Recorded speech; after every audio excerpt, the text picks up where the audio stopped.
Eu nunca pensei que a minha vida fosse virar uma novela barata, daquelas em que a família toda se coloca contra uma só pessoa, e essa pessoa, claro, sou eu. Desde pequena eu sempre fui a errada, a estranha, a que não nasceu para brilhar, não porque eu não tivesse talento, mas porque eu tinha uma irmã gêmea. Sim, gêmeas, idênticas no rosto, mas aparentemente não no coração da família. Enquanto minha irmã, Clara, era tratada como a joia rara, eu era o peso morto. Ela cantava uma música infantil desafinada e recebia aplausos como se fosse a nova Maria Callas. Eu, quando tentava abrir a boca, recebia olhares atravessados. Minha avó, principalmente, sempre deixou claro: você só existe porque veio grudada nela. Se não fosse gêmea, teria sido esquecida. Eu nunca esqueci essas palavras, ditas no meu aniversário de 7 anos, quando eu ainda acreditava que bolo e vela significavam amor. Mas o pior ainda estava por vir. Aos poucos, a comparação virou sentença. Clara ganhou violino, aulas particulares, vestidos novos. Eu fiquei com o resto. Roupa que não servia nela, sapatos que já tinham furado a sola, atenção que só vinha quando era para me criticar. Eu cresci com esse peso, tentando provar que eu era alguém além de a sombra da Clara. O detalhe cruel é que eu realmente amava música. Diferente dela que só tocava para arrancar palmas, eu me jogava em cada nota, como se fosse a única forma de existir. Um professor da escola percebeu isso e, às escondidas, me emprestou um violino velho do depósito. Eu passava madrugadas inteiras treinando sozinha, com medo que alguém descobrisse e tirasse isso de mim. Era meu segredo, minha respiração. Até que chegou o aniversário da minha avó. A velha gosta de ostentar, sabe? Alugou um salão inteiro, chamou parentes distantes, amigos influentes e, claro, o maestro da orquestra da cidade, porque a Clara, a estrela da família, iria se apresentar diante de todos. Eu, obviamente, não tinha convite oficial, mas minha mãe insistiu para que eu fosse, só para não pegar mal. Como se eu fosse uma mancha que precisava ser escondida atrás da toalha de mesa. Entrei no salão e senti todos os olhares pesando em mim. Minhas roupas simples contrastavam com o vestido cintilante da Clara, que girava no meio do salão como uma boneca de porcelana. A avó veio até mim, e por um momento pensei que ela iria, sei lá, ao menos me cumprimentar. Mas não. Ela segurou meu braço com força e disse, alto o suficiente para todos ouvirem: o que você está fazendo aqui? Eu não te convidei. Você é uma desgraça. Está estragando o brilho da sua irmã. Eu quis desaparecer. As pessoas ouviram. Algumas riram. Meu peito queimava, mas eu não chorei. Não na frente deles. Clara foi chamada ao palco. Tocou 2 músicas com poses ensaiadas e recebeu uma chuva de aplausos. Eu fiquei encostada numa coluna, tentando me convencer de que aquilo não me atingia mais. Mas então o maestro, aquele homem sério de olhar profundo, caminhou até onde eu estava. Eu me encolhi, achando que seria expulsa de vez. Você é a outra gêmea, não é? Ele disse, sem ironia. Eu assenti, com a garganta seca. Seus olhos, tem música neles. Você toca? Meu coração bateu tão forte que eu achei que fosse desmaiar. Antes que eu respondesse, Clara se intrometeu. Não, maestro. Ela nunca levou jeito. Nem precisa perder tempo. Ele ignorou a resposta dela e me encarou, esperando. E foi ali que a primeira faísca de algo diferente queimou dentro de mim. Mas minha avó não deixou barato. Ela se aproximou e praticamente gritou: não invente, menina. Você nunca pegou em instrumento nenhum. Não ouse envergonhar nossa família. Só que o maestro apenas levantou a mão, pedindo silêncio. Depois estendeu a outra para mim. Venha. O salão inteiro murmurou. Eu tremia, mas dei um passo. Minha avó tentou me puxar de volta, mas ele foi mais rápido, me guiando até o palco. O microfone rangia, as luzes me cegavam, e minha irmã me olhava como se eu tivesse invadido seu território sagrado. O maestro anunciou: hoje teremos uma surpresa. Quero apresentar ao público o talento escondido da família. Minhas mãos suavam, meu corpo tremia, e então percebi: havia um violino reserva ao lado da estante. O maestro o colocou em minhas mãos. Era mais leve que o meu violino secreto, mas a madeira brilhava de um jeito que parecia me chamar. Eu respirei fundo e posicionei o arco. As primeiras notas saíram trêmulas, mas logo encontrei o som. Não era só técnica, era dor, era raiva, era toda a vida sendo despejada ali. O salão silenciou. Eu fechei os olhos e me entreguei. Cada nota era um grito que eu nunca tinha ousado soltar. Quando terminei, o silêncio durou alguns segundos pesados. Depois, os aplausos vieram como um trovão. Pessoas se levantaram, gritaram meu nome. Eu, que nunca tinha tido direito a nada, agora estava ali, no centro, iluminada. Foi então que vi minha avó. Ela estava pálida, realmente pálida. Seus lábios se moveram, mas não saiu som. Clara, ao lado, apertava as mãos com tanta força que os nós dos dedos ficaram brancos. Mas no meio de tudo isso, algo dentro de mim sabia: essa vitória não ficaria sem consequência. A forma como minha irmã me olhou, não era só inveja. Era algo mais escuro. algo perigoso. E eu senti pela primeira vez que a história não tinha acabado. Na verdade, estava só começando. Eu achei que depois daquela noite minha vida finalmente ia mudar. Ingênua. É incrível como a sensação de ser aplaudida pode viciar. Pela primeira vez eu não era sombra, não era o erro, não era a desgraça. Eu era eu. Mas felicidade em família nunca dura. O maestro me procurou depois da apresentação. Ele me parabenizou e disse que tinha visto algo raro na forma como eu tocava. Chamou de emoção pura, quase bruta, mas genuína. Disse que queria me dar aulas formais, que eu tinha potencial real. Eu tremia de nervoso, sem acreditar. Enquanto isso, do outro lado do salão, minha avó olhava como se eu tivesse cuspido no bolo dela. E Clara sorria para os convidados, mas seus olhos estavam fixos em mim, frios, calculistas. Naquela noite, em casa, ninguém falou comigo. Era como se eu tivesse cometido um crime. Minha mãe reclamou que eu humilhei a família ao subir no palco sem convite. Meu pai, que raramente se metia, apenas ficou calado. A avó, claro, disse que aquilo tinha sido um truque barato, e que se eu tentasse repetir, me expulsaria de vez da vida dela. Eu me deitei, mas não consegui dormir. Ainda ouvia os aplausos na minha cabeça, como um eco que não ia embora. Pela primeira vez, eu acreditava em mim, mas no fundo, algo me dizia, eles não iam deixar barato. E eu estava certa. Alguns dias depois, o maestro me ligou sim, ele mesmo. Disse que estava organizando uma pequena apresentação da orquestra e queria que eu tocasse uma peça curta, só para sentir o palco de verdade. Quando contei em casa foi como acender dinamite. Isso é ridículo. Clara gritou, a voz mais aguda que o normal. Ele só quer te usar para parecer bonzinho. Você não tem talento, só deu sorte. Sorte? Eu respondi, trêmula. Então por que você está com tanto medo? Foi a primeira vez que eu a enfrentei de verdade. Minha avó, ouvindo tudo, me deu um tapa na cara. Eu nunca vou esquecer a frieza nos olhos dela quando disse: não ouse desafiar a Clara. Ela é nosso orgulho. Você só existe porque Deus erra às vezes. Essas palavras ficaram gravadas como ferro em brasa. Mas sabe quando o ódio começa a virar combustível? Eu já não era a mesma menina calada de antes.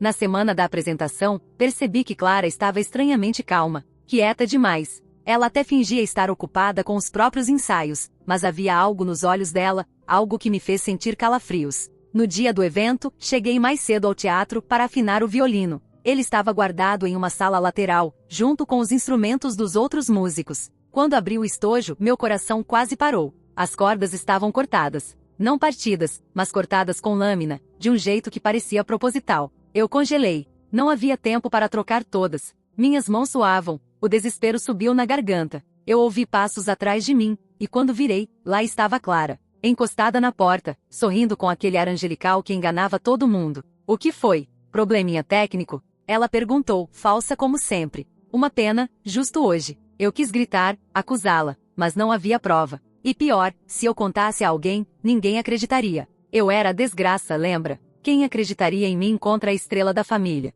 Foi quando o maestro entrou na sala. Ele percebeu minha aflição e olhou o instrumento. Eu não consegui esconder. Contei o que tinha acontecido, mas não citei nomes. Ele franziu o senho e disse apenas: alguém não quer que você brilhe, mas você não vai desistir por causa disso. Use este. E me entregou o próprio violino dele. O maestro confiou em mim a ponto de colocar nas minhas mãos o instrumento que ele mais amava. Eu quase chorei. No palco, quando as luzes acenderam, minhas pernas tremiam. Mas assim que o arco tocou as cordas, eu esqueci o medo. Toquei como se fosse a última vez da minha vida. Cada nota era um confronto com os fantasmas da minha infância. Cada melodia era um tapa na cara da minha avó, um desafio para Clara. O público ficou hipnotizado. No final, aplaudiu de pé. O maestro sorriu, orgulhoso. E eu, pela primeira vez, senti que estava vencendo. Mas aí veio o que quase acabou comigo. Na saída do teatro, já tarde da noite, eu caminhava até o estacionamento quando ouvi passos atrás de mim. O corredor estava vazio, frio. Antes que eu pudesse reagir, alguém empurrou minha mochila com tanta força que eu quase caí da escada lateral do prédio. Me agarrei no corrimão por instinto. Quando olhei para trás, vi a sombra fugindo. Eu juro que reconheci o andar da Clara. Fiquei ali, paralisada, o coração disparado. Se eu tivesse caído, podia ter quebrado o pescoço. Podia ter morrido. Naquela noite não dormi. Eu sabia que não era só inveja. Era ódio. Ódio suficiente para tentar me apagar de vez. Eu pensei em contar tudo ao maestro, mas me calei. O medo de ser chamada de louca pela família era maior, mas dentro de mim, algo mudou para sempre. Não era mais só uma briga de irmãs. Era sobrevivência. Depois daquela noite, nada mais voltou ao normal. A cada vez que eu fechava os olhos, eu via a cena de novo, a sombra fugindo pelo corredor, o corrimão gelado na minha mão, o vazio da escada logo abaixo. Eu podia ter morrido. E ninguém, absolutamente ninguém da minha família, iria chorar por mim. Talvez até respirassem aliviados. O maestro percebeu que algo estava errado. Eu cheguei ao ensaio no dia seguinte com os olhos fundos, sem dormir, e ele me chamou de canto. O que aconteceu? Ele perguntou. Minha garganta fechou. Por um instante, pensei em falar tudo. Sobre Clara, sobre a escada, sobre as cordas cortadas. Mas eu não consegui. O medo ainda me engolia. O medo e a certeza de que se eu denunciasse, minha própria família se uniria contra mim para me pintar como louca, invejosa, desequilibrada. Então eu só disse. Eu tropecei. Foi só isso. Ele não acreditou, eu vi nos olhos dele. Mas não insistiu. Apenas me disse para não me afastar da música, que ali estava minha força. Enquanto isso, Clara se comportava como se nada tivesse acontecido. Pior, fingia ser ainda mais carinhosa comigo na frente dos outros. Ela me abraçava à força, sorria nas fotos, dizia coisas como minha irmã também toca, não é incrível? O veneno vinha diluído em açúcar. Ninguém desconfiava de nada. Mas eu desconfiava de tudo. Eu comecei a observar cada gesto, cada olhar. E quanto mais eu olhava, mais percebia. Clara não suportava me ver crescer. Era como se, para ela existir, eu precisasse desaparecer. Os dias passaram, e então veio a notícia que mudou tudo. O maestro queria me inscrever em um concurso regional de jovens talentos. Seria transmitido pela TV local, com jurados renomados. Ele acreditava que eu tinha chances reais de me destacar. Quando ouvi isso, meu coração disparou. Era a oportunidade que eu sempre sonhei. Mas também sabia o que significava. Clara jamais deixaria barato. E eu estava certa. No jantar de família, minha mãe anunciou orgulhosa que Clara iria tocar em uma cerimônia da prefeitura, como sempre sendo enaltecida. Eu respirei fundo e criei coragem para dizer: eu também vou me apresentar. Fui selecionada para o concurso regional. O silêncio que se seguiu foi mortal. Minha avó largou os talheres, batendo-os no prato. Isso é algum tipo de piada? Ela disse gelada. Não, é verdade. O maestro me indicou. A explosão foi imediata. Minha mãe reclamou que eu estava roubando a atenção da irmã. Meu pai bufou e saiu da mesa. E Clara riu. Uma risada baixa, debochada. Concurso? Ah, querida, você vai se expor ao ridículo na frente de todo mundo. Minha avó completou. Se tiver vergonha, não leve nosso sobrenome junto. Eu fui para o quarto com as mãos tremendo, mas algo dentro de mim queimava. Pela primeira vez, eu não ia desistir. Não importava o que eles fizessem. Nos dias que antecederam o concurso, Clara intensificou o jogo psicológico. Roubava minhas partituras, insinuava para os outros que eu estava nervosa demais, espalhava comentários de que eu só tinha sido escolhida por pena do maestro. Cada palavra era um corte invisível. Mas a pior parte ainda estava por vir. Na véspera do concurso, eu ensaiava sozinha em casa quando ouvi um estalo estranho no violino. Olhei de perto e percebi, alguém tinha colocado um líquido viscoso nas tarraxas. Uma cola transparente que endureceu e impedia que eu afinasse o instrumento. O desespero me engoliu. Sem violino, eu estava perdida. Corri até minha mãe, mostrando o estrago. Ela olhou e deu de ombros. Deve ter sido você mesma que estragou. Sempre tão descuidada. Foi quando percebi que estava sozinha. Ninguém, absolutamente ninguém da minha casa iria me apoiar. Desesperada, liguei para o maestro. Contei tudo chorando, e ele me acalmou. Amanhã, use o meu violino novamente. Eu confio em você. Aquilo me deu forças. Mas ao desligar, uma sensação amarga me dominou. Se Clara tinha coragem de me sabotar tantas vezes, o que impediria que ela fosse ainda mais longe? Naquela noite, quase não preguei os olhos. Eu me virei na cama repetindo a mesma pergunta. Será que ela tentaria algo durante a apresentação? E o dia chegou. O teatro estava lotado. Câmeras, jurados, plateia inteira atenta. Meu coração batia tão forte que parecia querer romper meu peito. Clara estava na plateia, claro, sentada ao lado da avó, ambas impecavelmente arrumadas, como se tivessem vindo apenas para assistir à minha queda. Antes de entrar no palco, fiquei sozinha por alguns minutos no camarim. Foi quando ouvi o clique da porta se fechando. Me virei e vi Clara. Ela tinha um sorriso frio, diferente de todos os outros. Não era mais fingimento, era ódio puro. Você não devia estar aqui, ela sussurrou. Isso era meu. Sempre foi meu. Ela deu 2 passos à frente e antes que eu reagisse, puxou algo do bolso, um pequeno frasco. O líquido lá dentro tinha um cheiro forte, químico. Ela levantou o braço como se fosse derramar sobre o violino. Eu agarrei o braço dela no impulso. Lutamos em silêncio, o frasco quase escorregando. O coração martelava nos meus ouvidos. E então, alguém bateu na porta do camarim. 5 minutos. Gritou um funcionário. Clara me soltou no mesmo instante, escondendo o frasco de volta no bolso. Sorriu, como se nada tivesse acontecido, e saiu. Fiquei sozinha, com o corpo tremendo, a respiração curta. Eu sabia que aquilo não ia parar ali, mas o palco me esperava. E quando entrei, com as luzes me cegando e a plateia em silêncio absoluto, uma certeza me atravessou. Ou eu me libertava agora, ou eu jamais sobreviveria. Eu respirei fundo, posicionei o arco sobre as cordas do violino emprestado e... As luzes me cegavam, mas de algum jeito aquele clarão também me fazia sentir viva. O silêncio antes da primeira nota parecia uma eternidade. Minha mão tremia, mas quando o arco encostou nas cordas, algo dentro de mim simplesmente explodiu. Não era só música, era sobrevivência. Cada nota que saía do violino era um grito contido, um pedido de socorro e, ao mesmo tempo, uma declaração de guerra. Eu tocava como se minha vida dependesse daquilo, e de certa forma, dependia mesmo. A plateia, que no início parecia distante, começou a se aproximar com os olhos. Eu via os rostos se iluminarem, vi alguns jurados trocando olhares, e no fundo da sala, vi minha avó e Clara. A velha me encarava como se tivesse engolido veneno. E Clara sorria, mas não era um sorriso de orgulho ou reconhecimento. Era um sorriso torto, venenoso, como se ela estivesse apenas esperando eu falhar. Só que eu não falhei. Quando a última nota ecoou pelo teatro, o silêncio foi absoluto por um segundo. Depois, uma explosão. Palmas, assobios, gritos. Pessoas se levantaram, aplaudindo de pé. Eu respirei ofegante, quase sem acreditar. Era como se eu tivesse atravessado uma barreira invisível que me aprisionava a vida inteira. Mas no meio da multidão, Clara não aplaudia. Ela só me encarava, os olhos tão cheios de ódio que eu tive calafrios. Fui chamada pelos jurados, recebi elogios que pareciam impossíveis de ouvir. O maestro me abraçou com orgulho. E ali, diante de todos, eu senti pela primeira vez que eu não era invisível. Eu existia. Eu era alguém. Mas a vitória teve um preço. Quando saí do palco, encontrei Clara me esperando no corredor. A maquiagem dela estava impecável, mas o rosto parecia uma máscara prestes a rachar. Ela chegou perto, sussurrando. Você acha que ganhou, né? Isso não é nada. Eu vou acabar com você. Antes que eu respondesse, ela se afastou, sorrindo para os outros como se nada tivesse acontecido. No caminho de volta para casa, minha avó não disse uma palavra. Minha mãe reclamou do trânsito. Meu pai ficou no celular. Apenas Clara olhava pela janela, silenciosa, mas eu sentia. Sentia como se a qualquer momento ela fosse me atacar de novo. Naquela noite, eu mal consegui dormir. Ainda ouvia o barulho dos aplausos misturado com o sussurro dela no corredor. Eu vou acabar com você.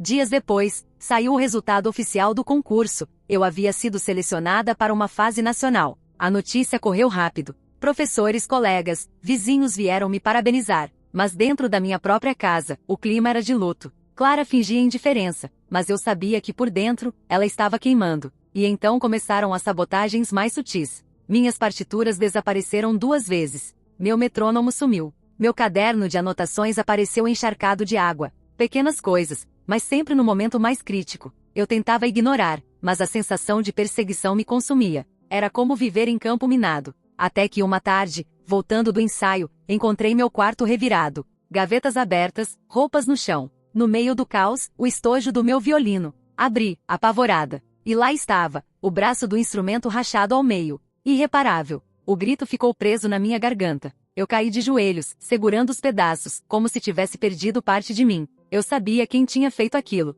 Eu sabia. Confrontei Clara na cozinha. Ela cortava uma maçã, como se nada tivesse acontecido. Foi você. Minha voz saiu rouca. Ela ergueu os olhos devagar, aquele brilho gelado. Prove. Essa palavra me atravessou como lâmina. Eu não tinha provas. Nunca tinha. Ela era cuidadosa demais. Você é doente, eu sussurrei. E um dia isso vai voltar contra você. Ela apenas sorriu, cortando outra fatia. Talvez. Mas até lá, quem sabe você já não esteja mais aqui para ver. Foi nesse momento que eu entendi que Clara não ia parar. Que não era só inveja ou ciúme. Era obsessão. Ela precisava me destruir para continuar existindo. E foi nesse mesmo dia que o maestro me ligou com uma notícia inesperada. Quero que você se prepare. Você vai ter uma apresentação solo na abertura da temporada. É sua chance de mostrar ao país inteiro o que tem dentro de você. Meu coração quase saiu pela boca. Era tudo o que eu sempre sonhei. Mas junto com o sonho, veio o medo. Porque eu sabia que Clara não ficaria parada. Se ela já tinha tentado me empurrar de uma escada e destruir meu instrumento, o que mais seria capaz de fazer diante de algo tão grande? Nas semanas seguintes, eu vivia em estado de alerta. Trancava meu quarto. Carregava o violino do maestro comigo para todos os lados. Ainda assim, sempre que Clara passava por mim, deixava escapar frases envenenadas. Tomara que você não desafine. que pena se alguma coisa desse errado bem no meio do palco. Você sabe que não pertence a esse mundo, né? Eu fingia não ouvir, mas cada palavra me corroía por dentro. E então chegou o grande dia. O teatro estava lotado, câmeras de televisão posicionadas, autoridades presentes. Eu estava pronta, ou pelo menos fingia estar. Enquanto respirava fundo nos bastidores, ouvi passos atrás de mim. Quando virei, vi Clara, impecável em um vestido vermelho, os olhos fascando. Última chance de desistir. Ela disse, nunca. Respondi firme. Ela se aproximou, tão perto que senti o perfume doce e enjoativo dela. Então que seja do meu jeito. E saiu, deixando aquelas palavras suspensas no ar como uma sentença. Poucos minutos depois, um assistente veio correndo. Temos um problema com a iluminação do palco. Parece que mexeram na fiação. Precisamos verificar antes da sua entrada. Meu sangue gelou. Olhei ao redor, procurando Clara. Mas ela já não estava ali. E naquele instante, eu soube, alguma coisa estava prestes a acontecer. Algo grande. E pela primeira vez, eu não tinha certeza se sairia viva daquele palco. O assistente correu para verificar a fiação, mas dentro de mim eu já sabia. Clara tinha mexido nisso. Era o último golpe, o mais perigoso. Eu podia ser eletrocutada no palco diante de todos. Por um segundo, pensei em desistir. Mas então lembrei do maestro, dos aplausos, da sensação de existir pela primeira vez. Se eu recuasse, ela teria vencido. E eu prometi a mim mesma que nunca mais seria sombra. Quando chamaram meu nome, minhas pernas quase não obedeciam. Caminhei até o centro do palco, as luzes me cegando, o coração disparado. Toquei a primeira nota e por instinto, percebi que o microfone de captação estava instável, fascando. O maestro, atento, sinalizou discretamente para desligarem o sistema antes que algo pior acontecesse. Eu continuei. E o que saiu dali não foi só música, foi um grito de liberdade. Eu toquei com toda a raiva, dor e amor que carreguei escondida por anos. Quando terminei, o teatro explodiu em aplausos. Pessoas choravam, se levantavam, gritavam meu nome. E então, entre a multidão, vi o impossível, Clara. Ela estava imóvel, pálida, como se tivesse sido desmascarada diante do mundo inteiro. Minha avó ao lado dela não conseguia encarar ninguém, encolhida em silêncio. Naquele instante, entendi, não precisava provar mais nada para elas. Eu já tinha vencido. Saí do palco com a certeza de que, pela primeira vez, minha vida era minha. E atrás de mim, deixei Clara presa no próprio veneno, sem palco, sem aplausos, sem máscara.